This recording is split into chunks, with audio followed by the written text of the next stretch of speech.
Olá, alunos! Então, na aula passada, nós estudamos como acontecem os processos de transformação de energia nas nossas células e hoje nós vamos estudar um pouquinho mais sobre como a energia dos alimentos, e aqui focando principalmente nos carboidratos, chegam nas nossas células, né, na forma de ATP. Então, hoje nós vamos estudar o ciclo de Krebs e uma parte do metabolismo de carboidratos. Só para lembrar um pouquinho, nós vimos na aula anterior que o ATP é uma moeda energética nas células. O que é isso? Isso significa que a grande maioria dos processos que demandam energia dentro das nossas células utilizam ATP como fonte de energia. Então, essas células quebram o ATP em ADP, tá? Então, liberam um fosfato e essa liberação do fosfato, então essa hidrólise de ATP, fornece energia livre para a execução de determinados processos celulares. Tá? E aqui eu coloquei para a gente relembrar, né, um exemplo da estrutura do ADP, que é a adenosina difosfato. Tá? Então, a gente tem aqui a adenosina e dois grupamentos de fosfato, que seria como se fosse, então, uma bateria parcialmente carregada. Então, o ADP, ele ainda é capaz de fornecer energia quando um fosfato daqui é liberado, então formando adenosina monofosfato, AMP, ele também é capaz de fornecer energia. Entretanto, se esse ADP recebe mais um fosfato, então recebendo mais um fosfato aqui e sendo convertido a ATP, né, aí é como se a gente tivesse a bateria totalmente carregada, porque esse ATP é capaz de fornecer muito mais energia, então, para os processos celulares acontecerem. E nós vimos, na aula anterior também, que a produção de ATP é feita principalmente, né, dentro das mitocôndrias no processo de fosforilação oxidativa.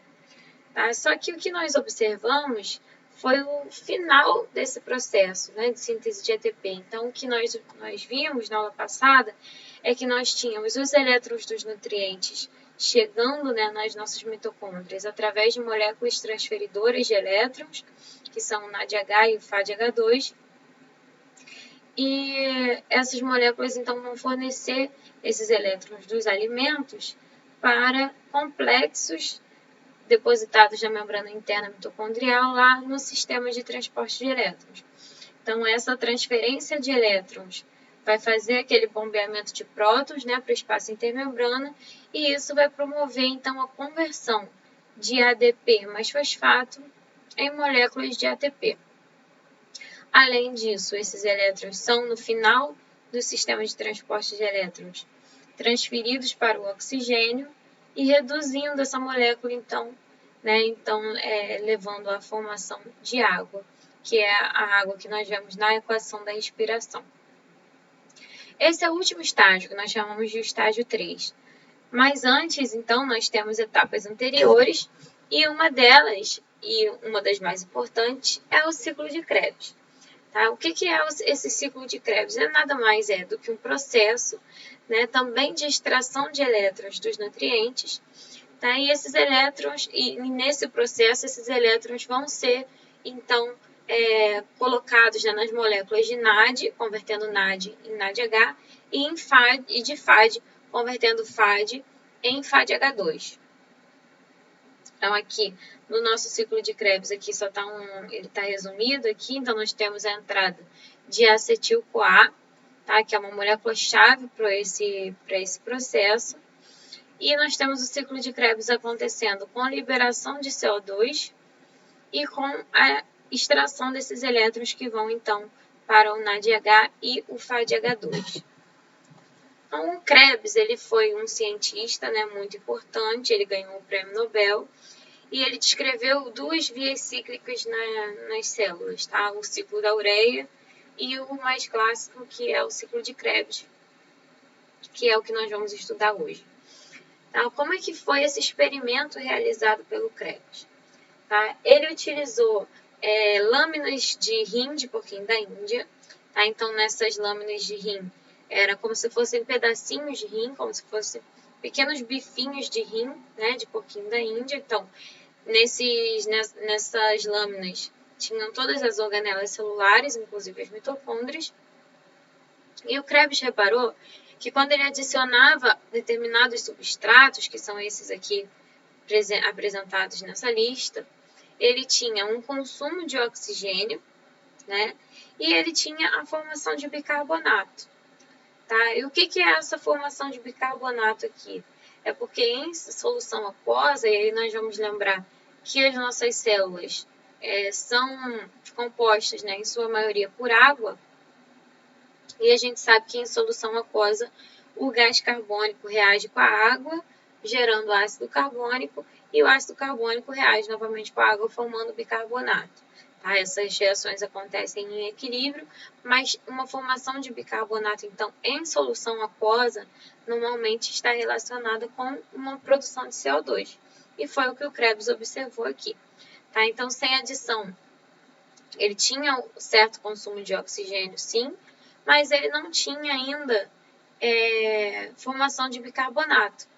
Entretanto, quando ele adicionava ácidos orgânicos, ele tinha um aumento do consumo de oxigênio e um aumento da formação de bicarbonato. E ele foi reparando, né, de acordo com a ordem que ele ia adicionando esses ácidos orgânicos, que isso era um processo cíclico, né, e ele conseguiu determinar também qual era a sequência, né, de formação desses intermediários e a sua relação com o consumo de oxigênio e a formação de bicarbonato.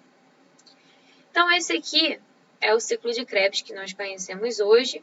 Eu sei que normalmente quando a gente não tem contato ainda com a bioquímica, quando a gente abre o Leninger ou outro livro de bioquímica e se depara com essa via, acontece um susto, né? É muito comum os alunos chegarem para a aula de bioquímica já com medo do ciclo de Krebs, por já terem visto antes em alguma outra ocasião, ou por alguém ter falado que é um processo muito difícil de se entender, né? E realmente quando você olha essa quantidade toda de setas e de estruturas, né, diferentes compostos na mesma via, isso assusta um pouco, né? Mas eu prometo para vocês que vocês vão sair daqui com menos medo do ciclo de Krebs e entendendo qual que é a ideia geral por trás desse processo, que é, de fato, a parte mais importante que a gente tem para aprender sobre isso.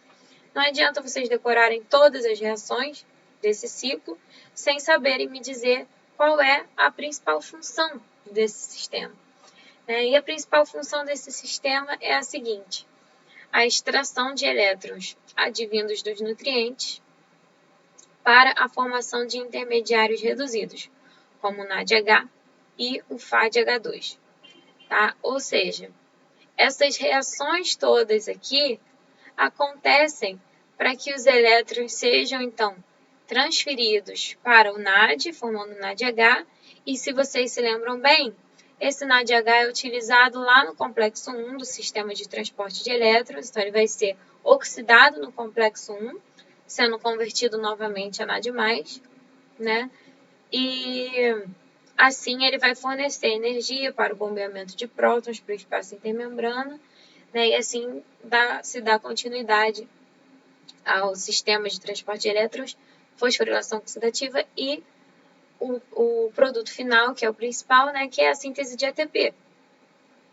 Aqui é essa reação que utiliza FAD para converter essa molécula em FADH2 é a succinato desidrogenase, que vocês também já viram na aula passada, que se trata do complexo 2 do sistema de transporte de elétrons. Então, esse complexo faz parte tanto do sistema de transporte de elétrons ou cadeia respiratória, como vocês vão ver escrito em alguns livros texto. Como eu falei, eu não gosto dessa nomenclatura, mas é muito provável que vocês encontrem cadeia transportadora ou cadeia de transporte de elétrons, né? Então, o complexo 2 desse sistema é a succinato desidrogenase, tá? E a succinato desidrogenase, ela converte succinato em fumarato e utiliza esses elétrons para reduzir o FAD em FADH2, tá? E o que é importante disso? Bom, o FADH2, diferente do NADH, ele não fica livre nas células, eu vou explicar isso um pouquinho mais ali na frente para vocês, mas ele vai ser utilizado, né, esses elétrons aqui no FADH2, vão ser transferidos para o biquinono e vão dar continuidade também ao processo de fosforilação oxidativa. Então, qual que é a função dessa via enorme que é o ciclo de Krebs? É simplesmente extrair elétrons dos nutrientes para que os complexos do sistema de transporte de elétrons consigam utilizar esses elétrons dos nutrientes.